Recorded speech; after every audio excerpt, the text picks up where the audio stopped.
ఆహారం మన హక్కు, కానీ ఆహారం మన చేతికి చేరేలా చేసే వ్యక్తి రైతు. మనం రోజు తినే ప్రతి గింజ వెనుక రైతు చెమట ఉంటుంది. ఎండలో కానీ, వర్షంలో కానీ, చలిలో కానీ తన శ్రమను త్యాగం చేస్తూ దేశాన్ని పోషిస్తున్నవాడు రైతు. ప్రతి సంవత్సరం డిసెంబర్ 23వ తేదీన రైతుల దినోత్సవాన్ని జరుపుకుంటాం.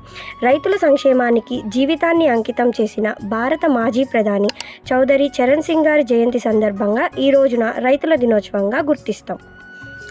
రైతు లేకపోతే వ్యవసాయం లేదు, వ్యవసాయం లేకపోతే ఆహారం లేదు, ఆహారం లేకపోతే జీవితం లేదు. అందుకే రైతు దేశానికి వెన్నెముక. రైతుల దినోత్సవం కేవలం ఒకరోజు కాదు, రైతుని గౌరవించే మన బాధ్యతను గుర్తు చేసే రోజు. రైతు సమస్యలను అర్థం చేసుకోవాలి, వ్యవసాయాన్ని గౌరవించాలి.